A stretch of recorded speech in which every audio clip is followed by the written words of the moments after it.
these are all the thrillers that I need to talk to y'all about.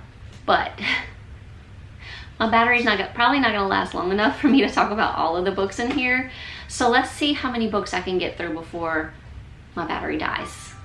Hey y'all, welcome back to my channel. Aimee here. So I have a potential stack of books that I think I might be able to get through. Again, we'll see how long my battery holds up.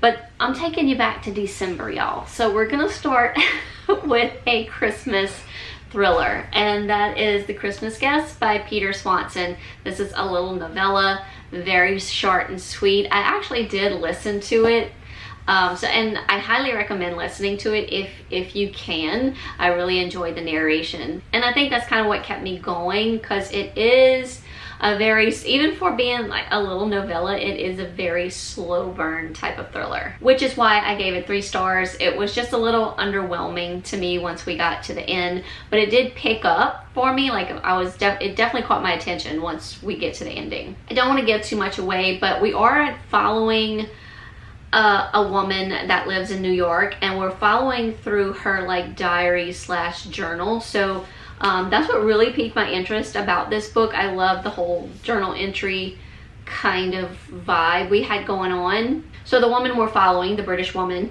unknown, we are following her as she reads the diary of this American woman who will be going to visit her British friend Emma for Christmas.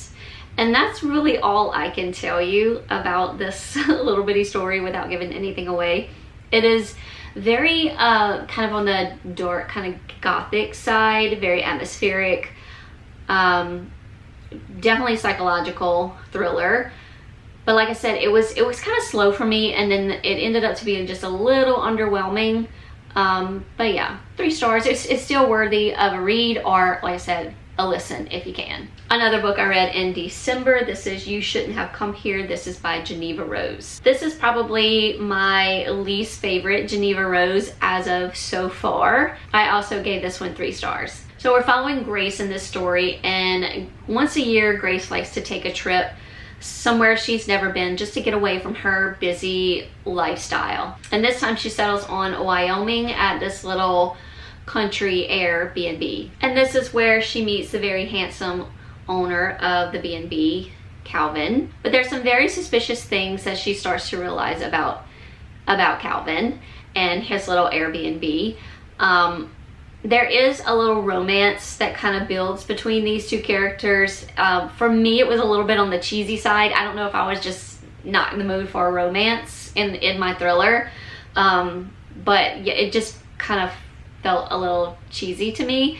But anyway, also I thought this was a very slow burn type of thriller. It was very slow leading up to the finale of the book. There's also a little backstory about a missing girl in this book as well, which kind of ties into the whole story. But all in all, like I said, it was a good read, 3 stars. Not my favorite Geneva Rose. I did enjoy the writing. Like I said, it was just a little bit on the slow side for me. It didn't really pick up until kind of midway, when things just really start to come to life. I picked this next one up at my library. This is Dark Places by Gillian Flynn. In this story, we're following a character named Libby. She's in her 30s. She experienced a very traumatic incident, I guess, in her family when she was very young. Her entire family was slaughtered in front of her eyes, and her brother Ben was accused of the murders. So Libby has basically been living off like a trust fund, and the money is coming to an end, so she has to find a way to live her life. And being that her life has been not the best, it's very hard for her to have like a real job, so to speak. So in comes this, if it would be in like today's time, like maybe a podcaster, but in comes this guy that heads like this true crime fan club, I guess you would call it. His name is Lyle, and he and the other people in his group are obsessed with Libby and the murders that took place with her family. and they all think that Ben is innocent and that she wrongfully accused him, because she was the one that put the blame on Ben when she was very, very young. Then we also hear from her mother, so we go back to the night, or well, a couple days before the murders happened, and we learn more about her family, and which the story leads to, it kind of leads into the present of the story, and we get like what actually happened that night. I gave it 4 stars. I really had a good time with this book. The writing was definitely, I mean, Gillian Flynn. Now, I wasn't crazy about Libby as a character. I thought she was just very unreliable. But again, I had a good time with it. I really enjoyed, like I said, like the whole true crime fan club of the story. It was good. Then I picked up The Manor House. This is by Julie McMillan. This was a 5-star thriller for me. I had the best time with this book. So we have Nicole and Tom, and they are just ordinary people who won the lottery. So they take their winnings and they build their dream home, which also happens to be sort of like a little smart home. One day when Nicole returns home from wherever she was at, this is in the synopsis in the very beginning of the book, she comes home to Tom dead in the pool. Here comes Sasha and Ollie. Sasha and Ollie are Nicole and Tom's next door neighbors, and they live in the Manor House. We are getting many points of view in this story. We follow the housekeeper, we follow Nicole, we follow Sasha, we follow, let's see, do we follow Ollie? I think we follow Ollie at some point. Yeah, we follow Ollie. There's other characters in here that we follow as well. Then we go back. We're also following someone's journal, I think. Hold on. I think her name is Anna. Anyway, there's a lot of things going on in this book. I'm pretty sure we are following, I want to say her name is Anna. I can't find it in here, and I don't have it in my notes. Well, I don't have it in my Goodread notes. I didn't bring my actual notes in here. I should have. But anyway, there's so much going on with this book. I don't want to talk too much about it. It will definitely give the whole point of the story away. But it's definitely a page turner. I could not put it down. I did listen to this on audio. The audiobook was fantastic. I loved every minute of it, and just loved all the points of views. But I just remember, you know, just writing notes, and just like, because there were so many characters to keep up with, like who was who, where was this character coming from. And we do have a timeline. We go back to you know, what happens and how all this ended up kind of taking place. Of course, you know, it all leads up to the finale of the book, and the ending, I was shook.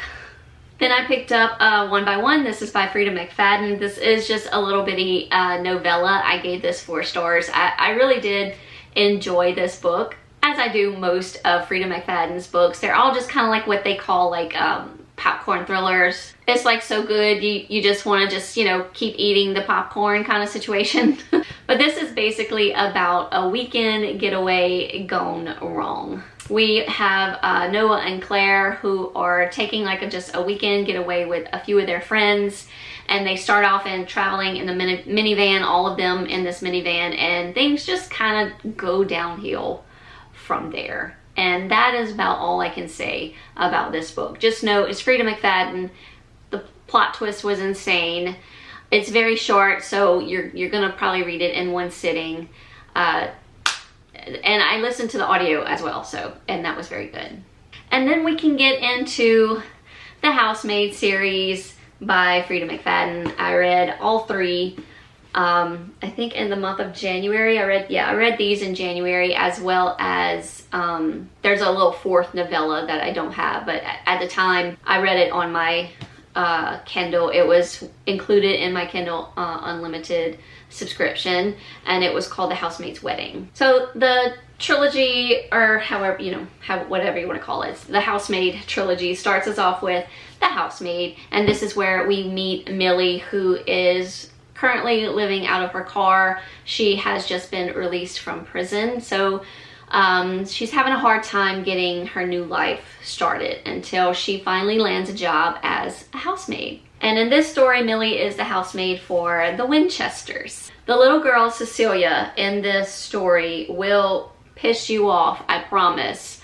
But keep an eye on Cecilia, or keep her in your mind, because she comes up later. We also meet the gardener in this book, who also has a place within the rest of the story as well. So as Freida McFadden would go, this gets really crazy. Can't really say too much about it. You fall in love with Millie and her journey through trying just to make herself a better person, but she has a knack for solving crimes. So before I read The Tenant, this was probably my favorite Freida. My first Freida was The Teacher, which I was blown away by and which made me fall in love with Freida McFadden. So then I picked up The Housemaid because everyone was talking about it and I was so far behind. I was late to the party, so to speak. And then I found out why everyone was talking about it. So it's definitely a good read. And then we move on to The Housemaid's Secret, where we continue following Millie and her journey through life. In this book, Millie starts off actually taking care of, she's a housemaid for someone else when the book starts out. And then she ends up being the housemaid for the Garricks. This book is twisty turn, upside down. I don't even know where to begin explaining this book. The Garricks are insane. That's all I'm gonna say.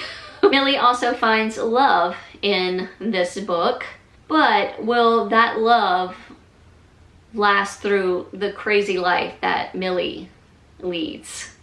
Millie's also going to school, I believe, in this book to become like a social worker. I think she just wants to, you know, help kids find a place. She just wants to help others. That's basically her journey, and she's good at it. And then we have The Housemaid is Watching. Now, if you want to, you can go straight into this book, but if you love Millie, like I fell in love with Millie, you're gonna want to read The Housemaid's Wedding before you read this one, because it kind of gives you a jump start into this book. Now, I'll put the Housemaid's Wedding, this is what it looks like. I love the cover. I need to actually get the book so I can have the whole collection. But this is just a very short novella, just a little peek into Millie's life, the love of her life, and just the beginning of a new era for Millie. Basically, if you love Millie and you want to know more about her, and I definitely think it's a good read to jump into this one. I think I gave it 3 stars maybe. Oh no, I gave it 4 stars, because I mean, I do enjoy, like I said, I love Millie as a character, and I loved getting this little tidbit just into Millie's life. And then we jump into The Housemaid is Watching, and it's a whole new era for Millie. She's finally getting her dream home. She's growing. I don't want to say too much in case you haven't read. I'm probably the only one that's late to the party. You probably already know what this last book is about. Now, this one was not my favorite. This one, what did I rate this one?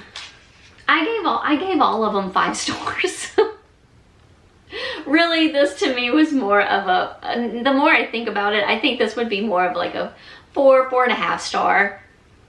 Because it was not my favorite, but I love Millie, and it was another great twisty turn, Freida McFadden, upside down, like what the heck's going on kind of story. But anyway, like I said, in this one, Millie's in a whole new different point in her life. She's at a good place in her life. She's getting her dream home. And then we're introduced to Millie's neighbors. Keep an eye out on these neighbors. They're very fishy. You'll learn more about them as the book goes on. But Millie is not a housemaid in this one, but there is a little housemaid story that goes along with the whole plot twist. I have a little bit more time than I thought I would, because I had a little stack, and that was the end of my stack that I thought I would get through before my battery quit on me, but we're still going. So let's talk about these books by Miss Rebecca Yarros. So if you're fantasy fans, or if you're fans of The Fourth Wing, you all know that Onyx Storm came out February. I think came out in February. Oh, we have a friend. Hello, Miss Ellie. Hey, my sweet girl. They have been napping. I think it's snacky time. Anyway, it had been a while since I've read Fourth Wing and what's the other one? Iron Flame. I can never remember the second book. It's not my favorite. Although, as rereading it, I more understand it, and I was into it more, but still not my favorite. So yeah, I reread Iron Flame, and I went ahead and I got the book. And I on my reread, I ended up giving this, I think, a better rating. I gave it 5 stars. Because I really like the first books in like these fantasy worlds. I like getting to know the characters and the world building and the romance that is budding and the hate to love that we have going on in this first book. I really enjoyed it the second time around and was really more interested in it than I was the first time around. I don't think I gave it, you know, a rightful place when I read it the first time, because I'm not a huge fantasy reader, so I already had it in my head that I wasn't gonna like it because everybody else was liking it, so I'm like, I'm not gonna like this. So I didn't really give it a good chance, even though in the back of my mind it was okay. And then when I reread it, I really did end up enjoying it. So if you don't read fantasy, we follow Violet Sorrengail, and we meet her in this book, and we meet Xaden, of course, and then I mean all the other characters, but Xaden and Violet are the enemies to lovers, budding romance in this first book. I don't really know how to talk about fantasies because there's so much in these books, but if you want to know more, definitely like do some googling, do some searching through YouTube. There is a girl on TikTok that I found.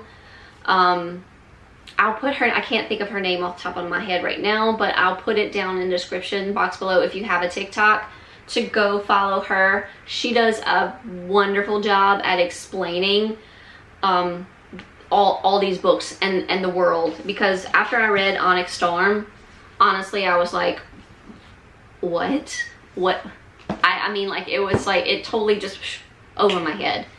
I'm probably gonna have to give it a second read to truly understand it, because that's how I really got into these books, is giving them a second read. So yeah, I read for the second time, I read Iron Flame. And this is, I was waiting for this paperback. This is the new paperback with the dragons on the side. I wanted it to match my Fourth Wing, and basically Onyx Storm. They all kind of match together. So anyway, yeah, Iron Flame, not my favorite, but I was more into it as paying more attention to the story. I don't even know. There's dragons. I loved the dragons. I loved meeting the dragons. I love how in Fourth Wing, where the dragon chooses its rider kind of thing. And of course, Violet gets 2 dragons, which kind of leads into a whole nother story. Look, there goes my battery. There goes my battery. So real quick, Onyx Storm, it really didn't, like, you have so many questions after, well, really after Fourth Wing. So you get to Iron Flame and the questions aren't really answered that much at all. And then so you get to Onyx Storm and you're like, oh, I'm gonna get some answers in this one. And you kind of do, especially with the dragon situation and possibly why Violet was chosen by 2 dragons and why Violet was chosen by this particular dragon and what kind of dragon it. You kind of get a little bit of answers from there, but as far as like other answers that happen, things that happen at the end of Fourth Wing, I'm still confused.